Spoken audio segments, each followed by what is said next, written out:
Welcome to the Parent Guide to GCSE Podcast. This is episode number 6, and today we're talking to Paul Wilson from ahappyhead.co.uk about how to help your child get out of their own way. Hi, and welcome to the Parent Guide to GCSE Podcast. Today we are talking with Paul Wilson. Paul, do you want to tell us a little bit about yourself so we know what we're in for? That's a very good question. So I am a remedial hypnotist, which means I unstick people's minds. Yeah, people get in front of themselves, get in their own way, that kind of stuff. I help them clear the baggage, the wreckage, the hurdles, get it out of the way. I've been doing it for a couple of years now, after spending 25 years at the Channel Tunnel in a variety of roles. And ironically, on my 25th anniversary, I decided that I need to have a change, and I left and spent all of 2018 having the most amazing time. I did everything from taking a personal trainer, lose some fat, put some muscle on, did a 15-week stand-up comedy course with 2 live gigs, did a social dynamics course, and fell in love with a process of hypnosis, hypnotism, hypnotherapy, whatever you want to call it, that gets amazing results with my clients. And it's what I do now. It's my thing. I just love being able to help people get the result that they're after. Wow. Well, there's a lot I want to ask about in that. Goodness. Go for it. Where to begin? Go on. I'm going to start with the stand-up comedy, because that was recommended as a way of, can't even remember where I was listening to it. Somebody was talking about it was a great way to get over the fear of rejection, particularly if you're selling stuff, because if you can cope with stand-up comedy and you can kind of overcome those hurdles, that level of terror that I think most of us would face standing up on stage, then you can pretty much do anything without that fear of rejection hanging over you. Does that sound about right? It is an amazing experience. People talk about stepping out of their comfort zones, and I completely disagree with that, because if you think about it, if you step out of a room, you leave the room and you have to kind of go back in again. Whereas if you expand your comfort zone, you're bringing in new stuff, which makes things easy for you to do. And stand-up comedy is brilliant for all kinds of if you're an introvert, if you're the shy kind of person, if you don't want to do public speaking, if you want to get out of your own way, if you just want to learn new stuff. I work with a guy called Logan Murray, who writes for TV and the movies, been a stand-up comedian for donkey's years, and based in London, has this course, and it was fabulous. There was 15 of us on the course from a whole variety of backgrounds, from a couple of school teachers to a guy who was desperate to become a TV personality, a lady who was just qualified as an anthropologist, and little old me. And it was great fun. And actually doing the gig itself, it's only 5 minutes, but it feels like a very long 5 minutes, a second before you step onto the stage. When Logan kind of introduced you, then you step on the stage and it just goes by like a shot. It was so much fun. I mean, I had hecklers and we have this banter backwards and forwards, and I would thoroughly recommend it for anyone who feels that they need to do something to get out of themselves a little bit. It's brilliant, and really, really strongly recommend doing some kind of stand-up comedy. I love the idea of 2 teachers being there in a stand-up comedy class. Was basically me in the classroom. Yeah. I had hecklers. Yeah, absolutely. One of the teachers was thinking of moving out of teaching. I mean, she was getting close to retirement and wanted to do something else. And the other teacher was moving into a kind of management role where she would have to do lots of, I'm guessing, presentations in front of her peers and senior directors, that kind of thing. And she needed some kind of oomph to be able to go and do that without freaking out and running out of the room every time she did a presentation. And she did really well. She really loved it. So obviously that's a massive change in terms of career, to suddenly go from, I've worked for the same people for 25 years to I'm going to do an entirely new thing on my own. How have you found that? Yeah, It has been a hell of a challenge, to be perfectly frank with you, but I don't regret 1 second of it. Yeah, I came away from a regular salary, whether I turned up for work or not, pretty much. And my days were routine, Monday to Friday, 9 to 5-ish, and weekends off and all that kind of stuff. But cutting the cord was the best thing have ever done. I wouldn't have done the stand-up comedy course. I wouldn't have done the social dynamics training. I wouldn't have learned hypnosis. And I have met such a huge range of amazing people in the past, couple of years since I've left the Channel Tunnel, that my life has taken a completely new turn compared to what it was pre departure, if we can use that kind of phrase. So yeah, it's challenging. I mean, financially, I am challenged because I work for myself now. So if clients aren't coming in, I ain't getting paid. So I am constantly working on my business to promote what I do and bring new potential clients in. So that bit is scary, but the rest of it is absolutely brilliant. I love working with clients on a one-to-one basis. I love being able to sort of, like yesterday, I went up to Ashford to go on a radio show, and I was given like sort of 12 hours notice. So I was able to just sort my day out and change things around and go and do it.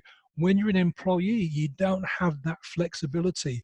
And the biggest thing for me is not having a boss, because to be fair, you know, you can pretty much agree things with your boss most of the time, but I'm sure you guys would agree there are times when your boss says, do this, and you think it's not a good idea. You have a discussion, but your boss still says, do this, and you have to go and do it. Well, for me, that doesn't exist anymore.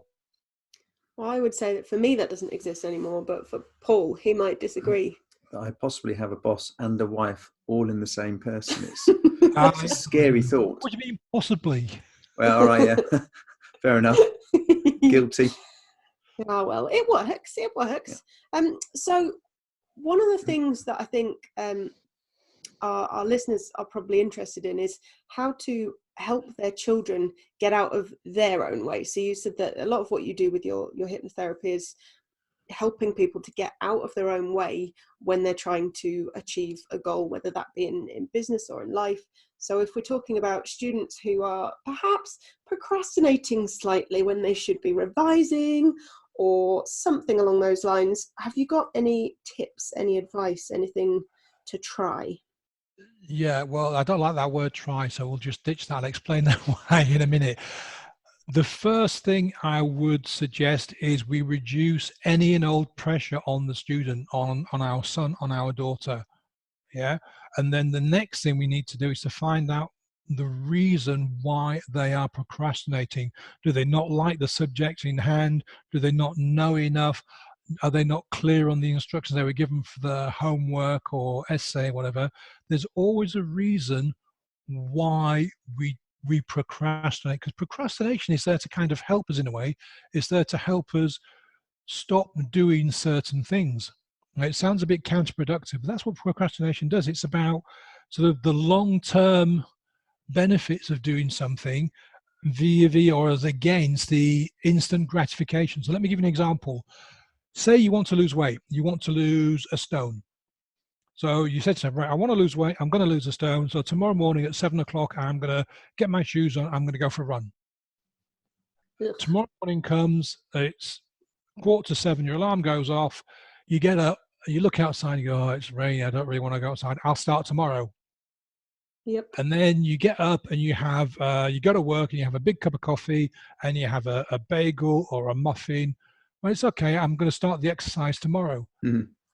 And we never get round to doing the exercise because we haven't given ourselves a big enough why to do it now, because there's no instant gratification. I'll get cold and I'll get wet. I'll be uncomfortable. Might be in a bit of pain. I don't want that. So what we need to do is to try and bring, we need to bring the delayed or later benefits closer to us. And one way of doing that is to, using the exercise analogy, is it gives ourselves a bit of a reward. Okay, look, if I get up tomorrow morning at 7 o'clock and go for a run for 20 minutes, I will allow myself to have a small piece of chocolate. And then you got this chemical in your brain called dopamine, which has a humongous amount of important roles, I just want to focus on one area. If we achieve a task and we get satisfaction from it, the dopamine goes, oh, I like that, let's have some more. And so if you give yourself small tasks to do, like, okay, get up at 7, do the run, get yourself a bit of a reward, like that, let's do that tomorrow so I can have the reward again. And we do this over and over and over again, and it becomes habit because our brain starts to enjoy what we're doing.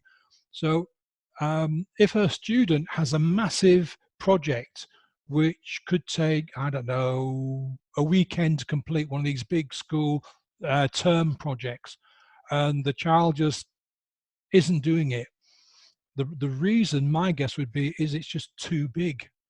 It's too big. They can't get their head around it. Yeah, they just don't know where to start. They don't know how to tackle it.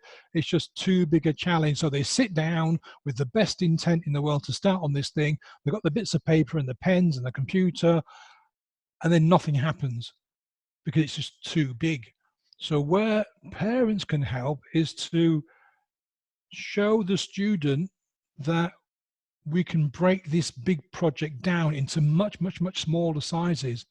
So for example, a really silly example, say you've got a map of the world which is blank and you've got to put in the countries in, and it's going to take 3 or 4 hours to complete. As a parent, you can say, well, look, why don't we just do the UK for now, and then you can take a break, go on the phone or go and play with your friends or whatever, and then, you know, this afternoon we can work on Europe, and then maybe tomorrow morning we could do Indonesia. Do you see what I'm getting at? So rather than having to do the whole globe in one hit, which is just too big a task, we break it down into smaller chunks which are relatively easy to sort out.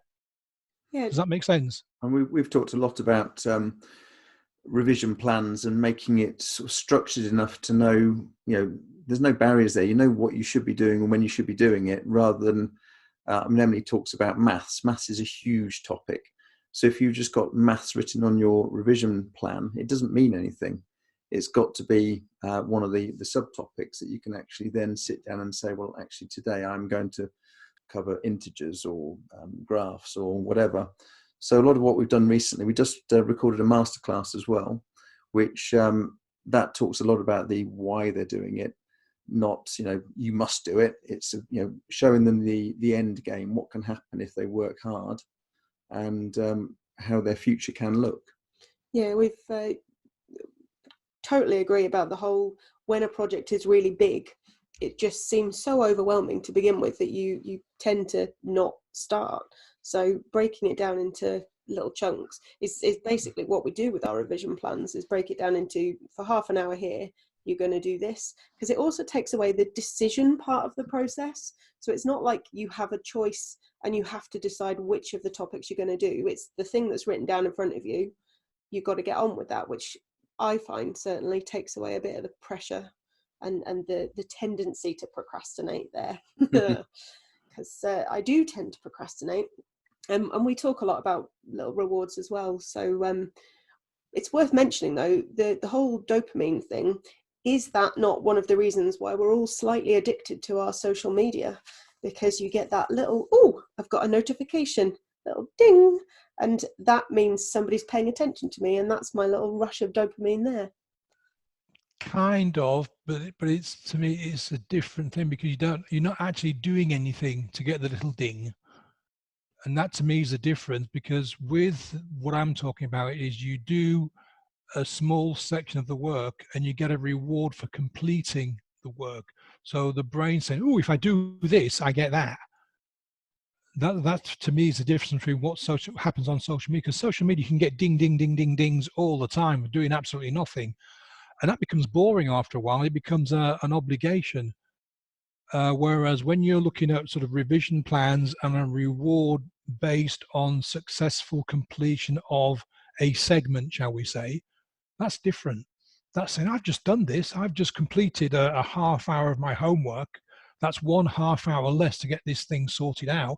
And now I can go out and, you know, play football or watch TV or go on my PlayStation for an hour. Yeah. And this is where the brain, where we can use our brain, the way it's built, to actually stimulate the work. because young people love structure. They need structure. A lot of children that have behavioral challenges come from families where there is no structure. There is no, you will be home by 5 o'clock or you will get punished kind of thing. It's just they do whatever they like, and they kind of, we've all heard the phrase of that child runs wild.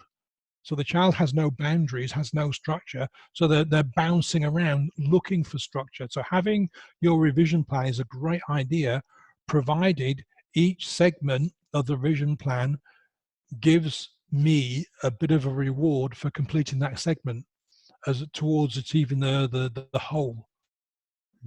Yeah, it's about finding the right reward then to make sure that you can do that for yourself. And it's I think that's what sometimes we found that our parents are saying they're struggling with, is it's kind of what reward to go with, that's something small enough that it's not, I can now spend 2 hours watching a movie and then that's the rest of the evening gone.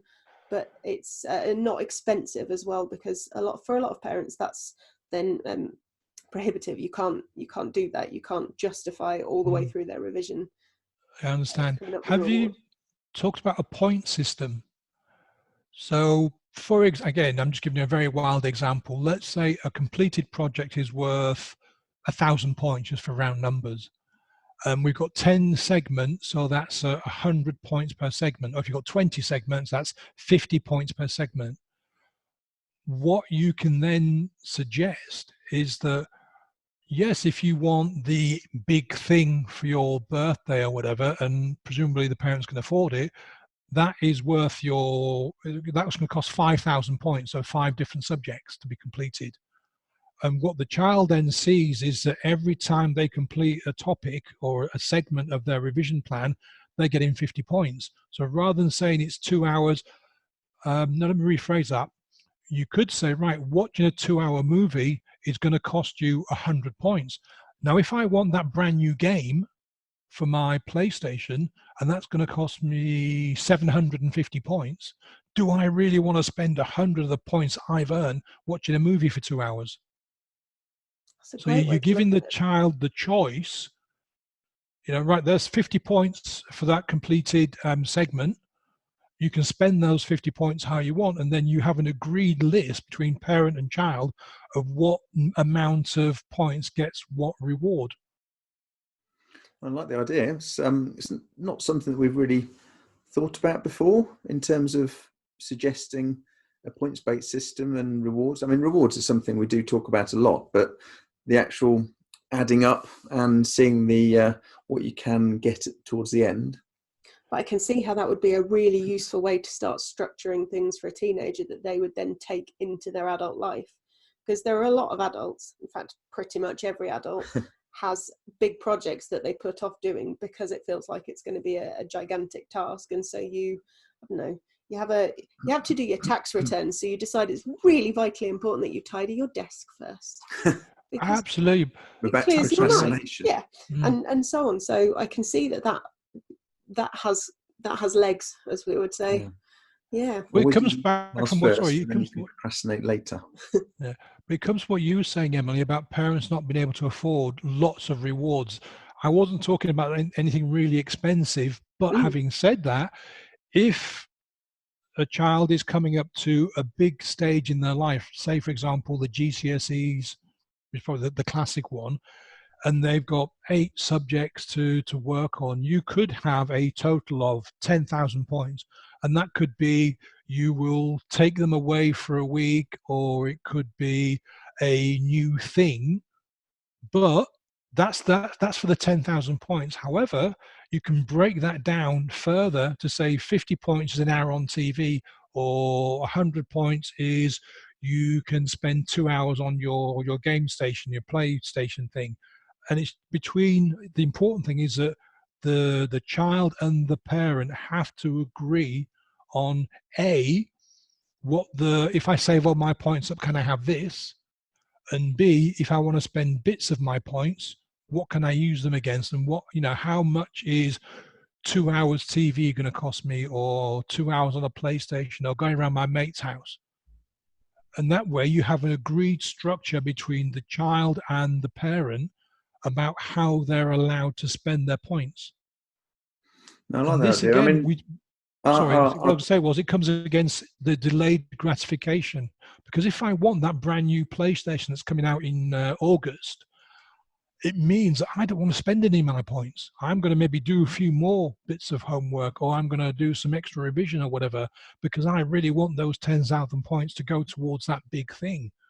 Or you may have another child that goes, well, yeah, I don't really want the big thing because it's only one version up. I'd rather spend my points in bits and pieces. But that way the child becomes responsible for the spending of their points. And the parent has the comfort of knowing that the 10,000 points is worth a maximum of, say, I don't know, £200 to give another round figure. Yeah. So I think that's a really good way of taking the monetary value out, but still teach the student how to take responsibility for the distribution of those points. Yeah, because that does make a massive difference as you go further down the line. It's the difference, I guess, between internal motivation and external motivation, and beginning to take it more as an internal thing rather than something we get told a lot is parents are finding they're having to just nag their child because for whatever reason, as we said, the child isn't starting to do the revision, isn't doing what is required, even if that's just a little bit. It doesn't need to be 4 hours of revision a night because that doesn't do anyone any good. But if it's coming from the parent nagging, then that just causes conflict constantly between parent and child. Whereas if it's a system that the child can take responsibility for, like the point system, that then, I don't know, removes some of the friction there, I guess. And I think that the main I think the biggest thing the parent needs to find out and with the child is what is stopping them from doing the revision that is necessary, even if it's an hour or half an hour. If they're still procrastinating, there must be a reason. And taking math as an example, maybe they're struggling and they don't want to tell you they're struggling. Maybe they don't understand the segment that they've got to cover over the next week. Perhaps they've been told by someone that they're never going to get it because they're just looking at it from the wrong perspective. We need to have that discussion because procrastination is there for a reason.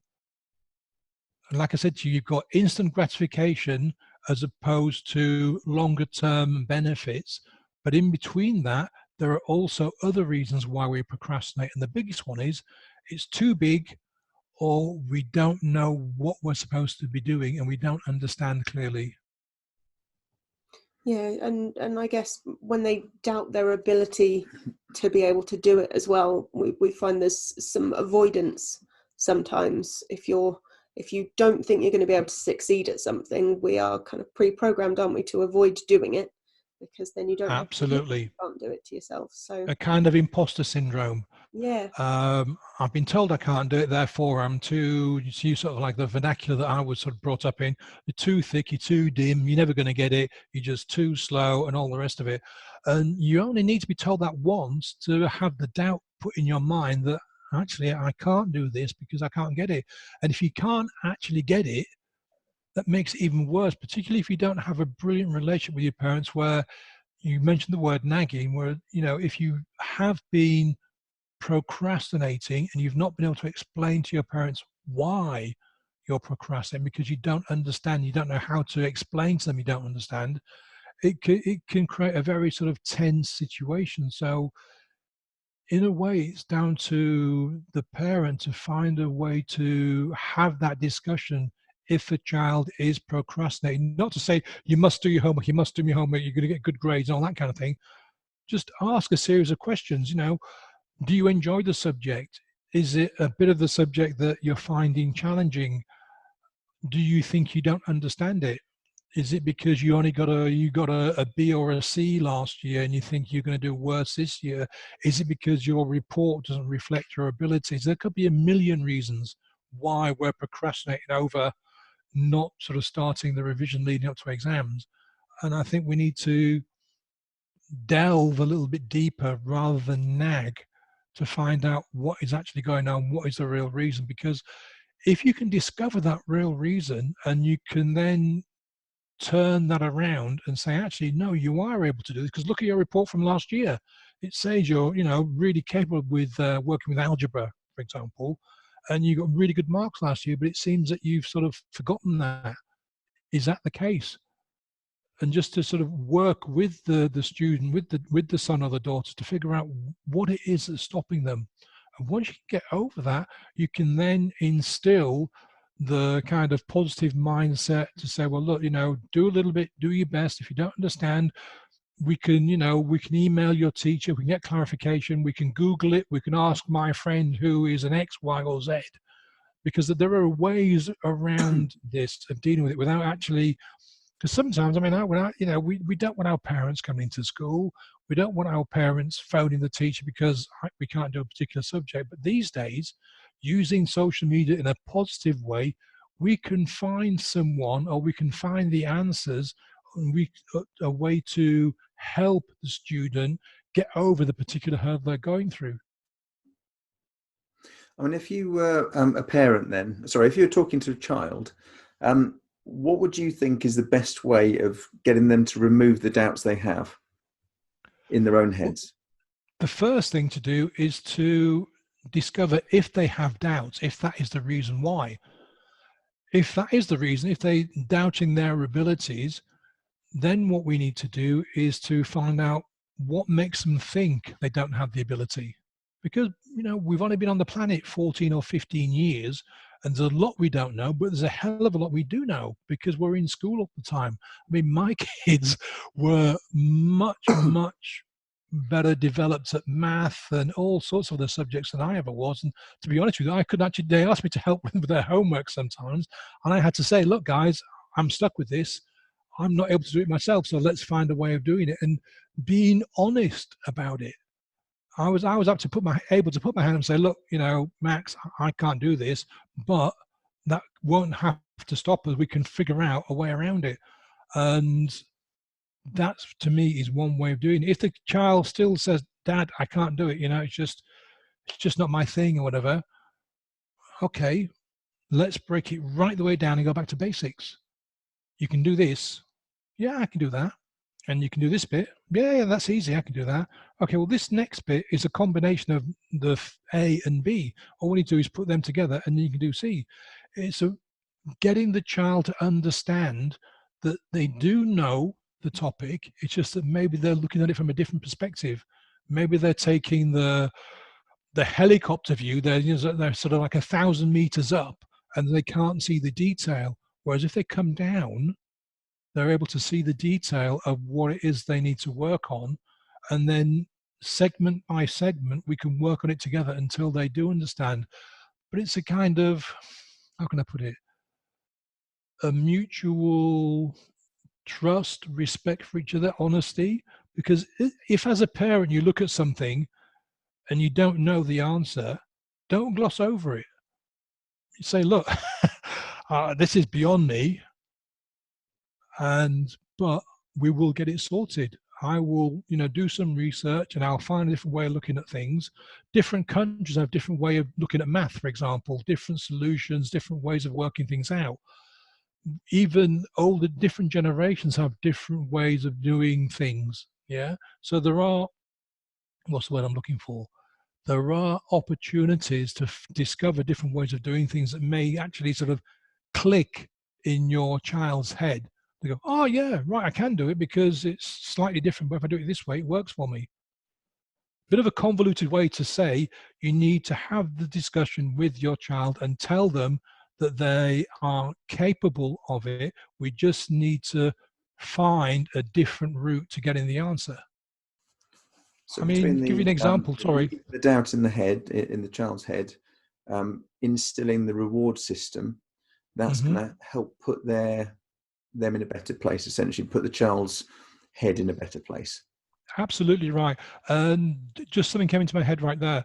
I read a post the other day from a professor who would see students staring for ages at a question on an exam paper.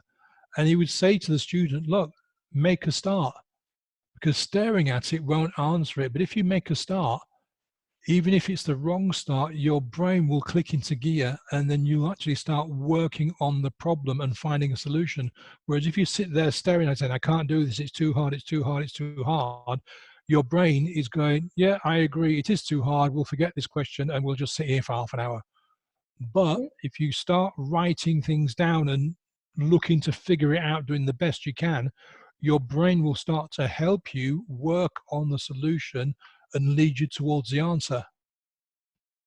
Yeah, it's something we say about revision as well. If they're struggling to know where to start, then literally just sit down and do 5 minutes. Write up the notes from today's lesson, anything, because the starting is often the biggest, scariest bit, isn't it? It's that getting out of bed and putting on your trainers and taking that step outside the front door, even though it's raining, kind of thing. So it's Absolutely, yeah. Starting is better than not doing. It really is important just to encourage the child to make a start, even if it means flipping through a couple of pages to find something that they think is easy. Okay, well, do that one, get that one out of the way, then just flip back a couple of pages and hit this next one.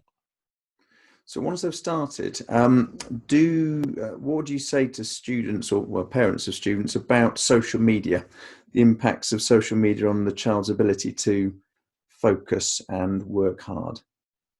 Right, okay. I would strongly suggest that when we are in a revision period, the phone goes in a different room, or the tablet or whatever it is goes in a different room.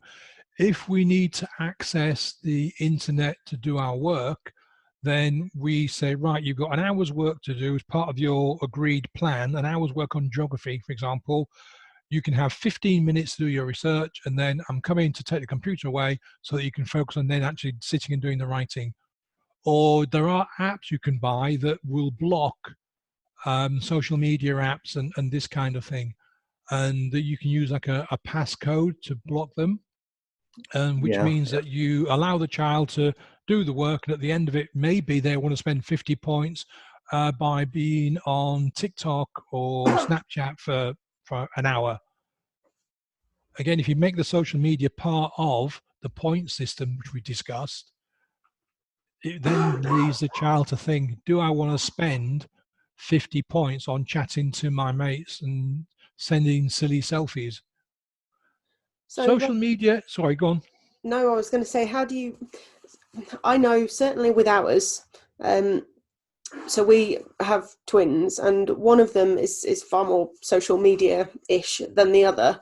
And on the occasions where he'd done something terrible enough to have his phone confiscated for a little bit, he was so worried about losing his Snapchat streaks that he actually gave his Snapchat password to a friend so that they could keep up the streaks for him, which we didn't find out until afterwards. Otherwise, we would obviously have advised against that, because that's not the wisest plan with teenage boys. But I've forgotten about that. Yeah, but he's so addicted, I think has got to be the word, that having his phone away from him is like you chopped off his arm. He struggles to function. Is there a kind of a process for making that easier and less painful? Restricting access, I would say, is the big thing. Restricting access to particular apps, or restricting access to the phone in its entirety. Talking to your child about the consequences of being on social media over the long term. And what I mean by that is, if they are posting silly images, okay, they are on the internet forever. And when they're going to go for a job, a lot of employers these days will scan and search for a person on social media before they interview them. Because when you're working for a company, they have their own social image to protect. So if you've got two 18-year-olds, one who's out every night getting lathered and taking silly pictures of himself and his friends and pasting it all over wherever, and you've got another one who does the same thing but leaves his phone at home, if all other things being equal, guess which person will get the job? Mm-hmm. Yeah. The one that doesn't have the images on Facebook, because to the employer is, how can we trust this person who's got his images all over Facebook to act in a responsible way when she or he is representing our company? So there are definite long-term consequences to posting inappropriate stuff on social media. And I'm not even talking about adult rated kind of stuff, just silly, pranky things, stupid stuff, which is a giggle now, but in 10 years' time will come back and bite on the backside, big style. So it's about. I saw a news story. Oh, sorry. Go on, it's okay.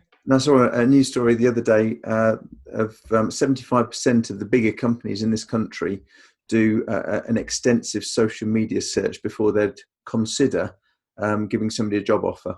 Yeah. Absolutely, because the social media is so huge now. Yeah, across all platforms, there are people that are employed to do this now because it's such a critical factor. Companies' reputations can be ruined by some inappropriate photographs with the company logo in the image, or the office, or something that's recognizable, or a person that is recognizable. So they have to protect their image. Absolutely. And as a consequence, go on. I was going to say, a large part of the problem with getting this across to your teenager is just, that's not something that's in their frame of reference almost.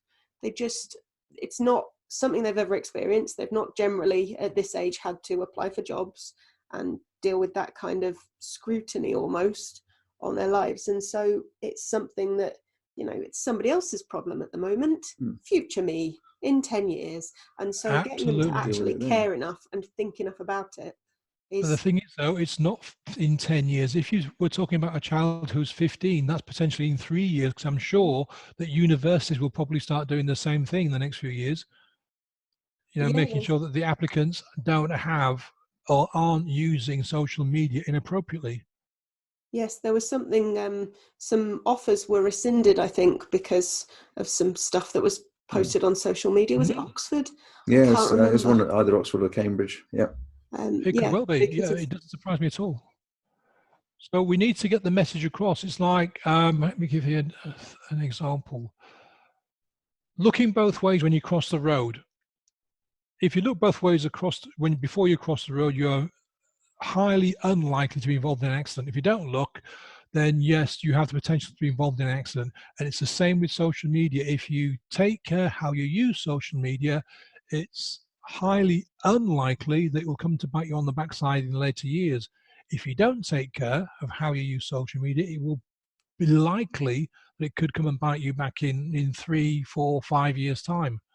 And those things that you think are funny now will be at best embarrassing, at worst stopping you getting a job. Yeah, I think somebody once said to me, make sure your mum is always your friend on social media, because that way you don't post anything that she wouldn't let you get away with posting. And I think a lot of the time that's a good frame of reference, or your nan, whoever you need to be the social kind of sensible person in your life, just having that frame of reference as you post. Should I be doing this? Will I get in trouble?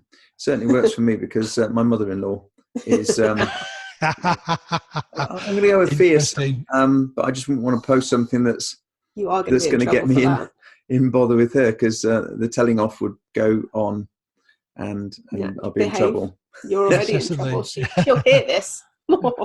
One idea trying to get this across is, I'm just thinking of a way of getting this across. If it cost you £100 every time you posted something silly on social media, would you do it? Because that is what we're talking about. Yeah. We're talking about losing money in the longer term. Yeah. If you can't get a job, or you can't get the job you want, you end up getting a job that you don't want, you're going to be miserable, you're going to be probably earning less, things are going to be more of a challenge for you, simply because you weren't sensible enough to use social media in the right kind of way, shall we say. Yeah. And so again, starting with the kids very, very young and explaining to them the importance and the value to them of using social media appropriately. I mean, my kids, I've been very lucky. I've not seen anything, and they haven't posted. I mean, yes, there are pictures of them, smiling and giggling and being silly, but nothing that I would deem to be inappropriate or, newsworthy, shall we say. And again, I think that Ours have stems been to pretty good. parenting, good parenting. Just as when you were young, you wouldn't, as a parent, hopefully go out and come back lathered and, vomit all over your kids and you throw things around the house kind of thing. So that's how we teach responsible actions, by being responsible ourselves. Yeah, but it's a new thing to parents in a lot of cases. When we were their age, we didn't have social media. We didn't particularly have, phone cameras, which meant that generally everything wasn't documented. All the dodgy fashion choices that you made as a teenager aren't archived for the entire world to see. Whereas now there's so much pressure on everything, because everything is everywhere for the world to see.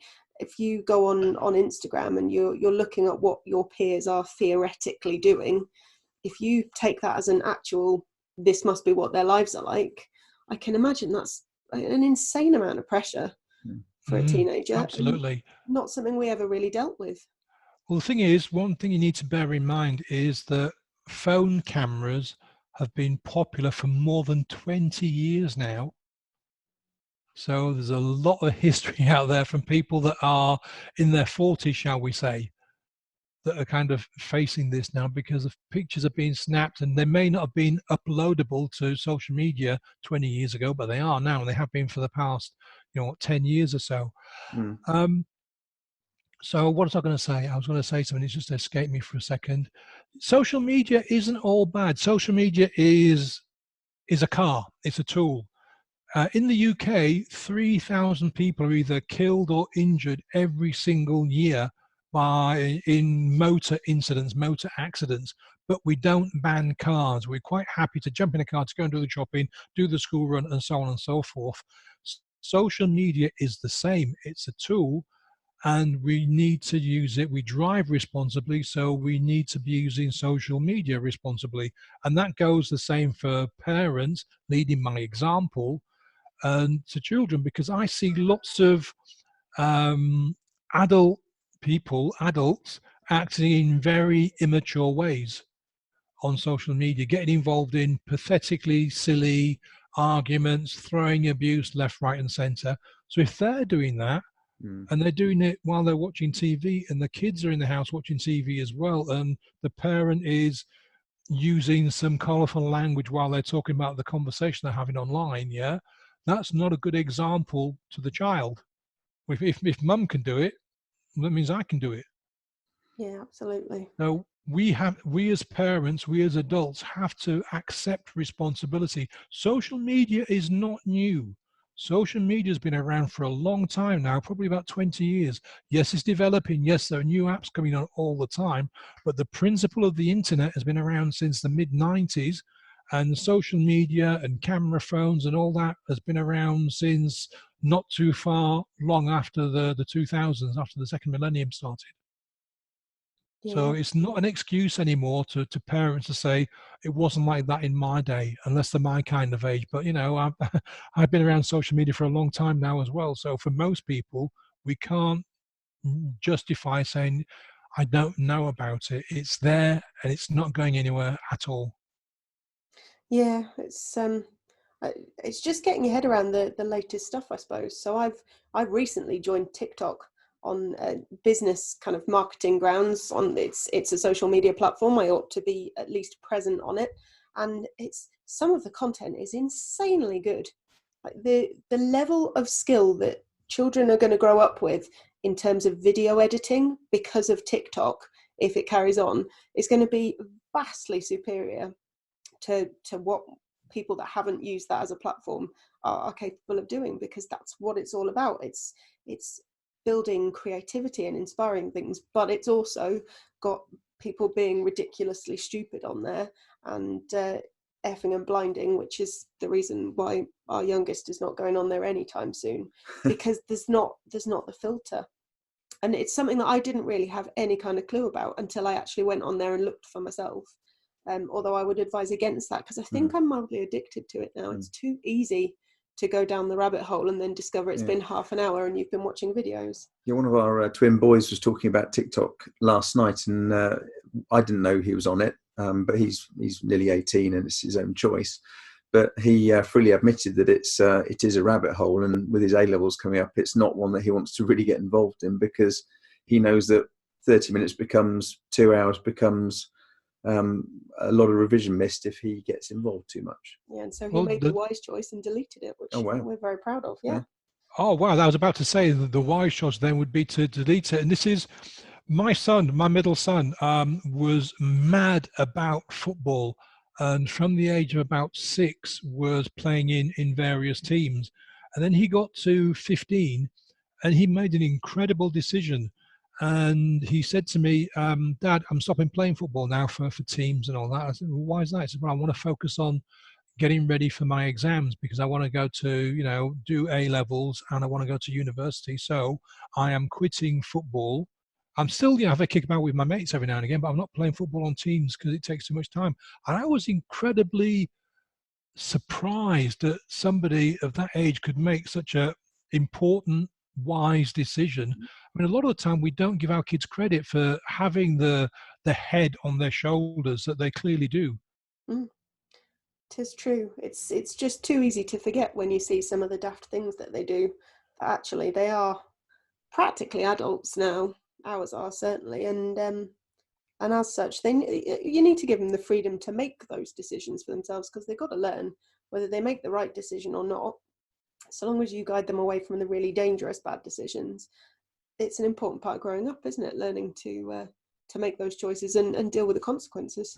Well, absolutely. You can't dress your kids up in cotton wool, because as soon as they're old enough to leave the house kind of thing, they're not going to know what the world is like.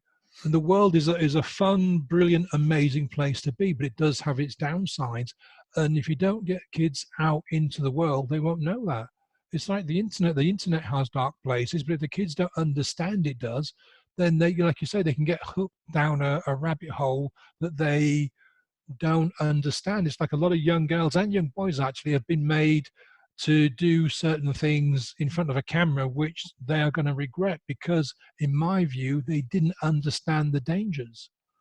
Nobody talked to them about it, about the potential that taking your clothes off and having a picture taken can have repercussions for a long time to come. Yet somebody has persuaded them, whether it was somebody who was grooming them, whether it was a friend challenging them like was happening a couple of years ago. We need to, yes, let kids make their own mistakes, but at the same time, make them understand that there are some very dark holes which you can go down, but they need to be aware of them. Wrapping them up in cotton wool takes away that awareness. Yeah, it's worth having the difficult conversations rather than glossing past them, because otherwise they could become significantly more difficult conversations later on. Well, see, the thing is, I don't actually think they're difficult conversations. We're talking about, let's using the driving analogy again.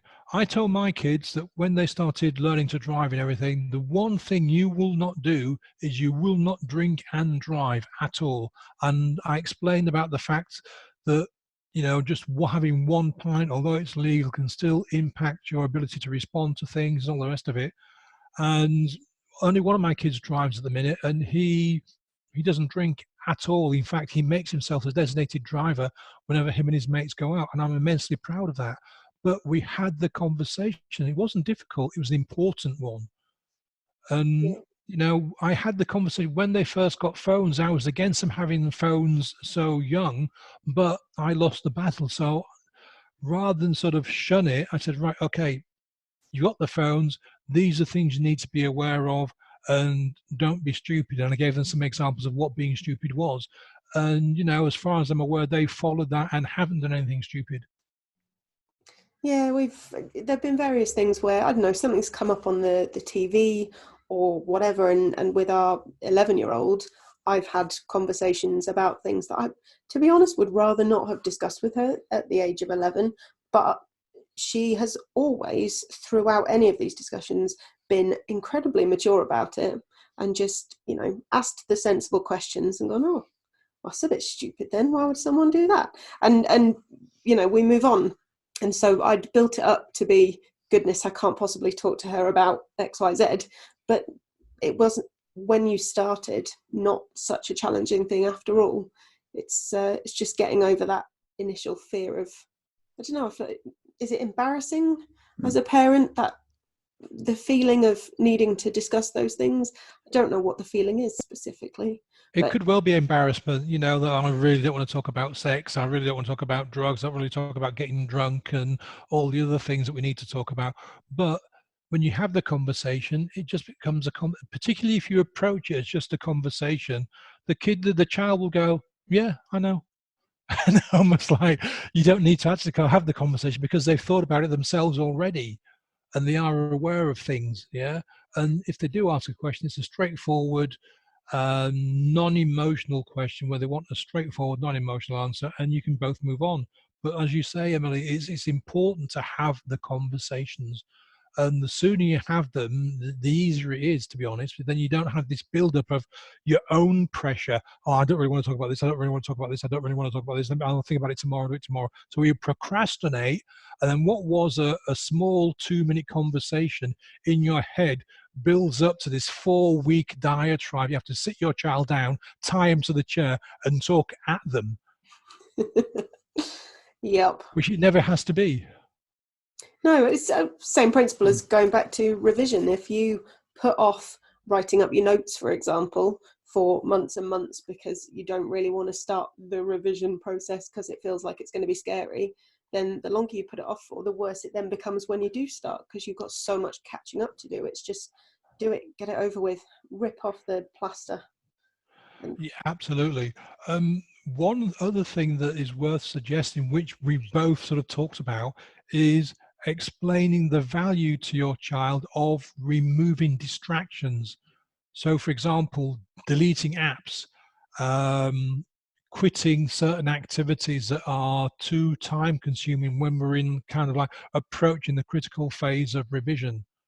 And a lot of the times the child will make that decision themselves, but it's worth, again, having a non-nagging discussion to discuss about, well, do you really think it's a good idea to be going and doing this activity 3 times a week because we need to be doing some revision 4 nights a week, for example? Yeah. And I don't want you getting tired and frustrated and all the rest of it. And again, the earlier you do this, even if your children aren't teenagers yet, but they're doing what's it called, the 11 plus or similar, yeah, a lot of revision involved in that. If you can have these kind of conversations very early on, it becomes the norm, rather than sort of not talking about it for whole of their life, and then a year before they start sitting for GCSEs, you bring out all these new rules and strategies and such like. It becomes like, oh, it's a bit odd, it's a bit weird. But if we can start young, or as young as possible, it becomes the norm. So when it comes to exam time, we shut down this, we don't do that, and we focus on the other. Yeah. Right. Well, I think that is us about out of time. So unless you have any further gems to share with us. I'm full of gems. And obviously, once we stop the recording, we will be asking you about your favourite put down to hecklers, but I think we might do that off the tape. Yeah, not a problem. I think that the one thing to understand is there is no perfect way to do this. We talked about driving. You need a driver's license. You need to take lessons and pass a test to drive a car. You need, if you want to be a pilot, you've got to go through some serious stuff and then exams and whatever. There isn't any of this. There isn't a book that you're given when you become a parent that says, this is the perfect way to be the perfect parent. So we're all kind of making it up as we go along. And the only thing I can suggest is do the best you can. Don't punish yourself. If you make a mistake or your child makes a mistake, it's nobody's fault. All we can do in our lives is the best we can. That's why I don't like the word try, because to me, the word try is, well, yeah, I'll give it a go. I'll give it 50% effort, because if it doesn't work, I can go, well, I tried, but. Whereas if you do the best you can, you're committed to doing the best you can. And that means having the conversation. That means sitting down and admitting to your child that it's this homework is gobbledygook to you, but together we can figure it out. It's just doing your best with your child, with your family. That's all anybody can ask for. And yes, you will muck it up every now and again, because that's what life's about. Amen. Honestly, could not put Here that any endeth the better. lesson. Thank you ever so much for your time My today. pleasure. Thank you very much for being up with us. If you'd like to know more about how you can support your child through their GCSEs, then head over to parentguidetogcse.com. See you next time.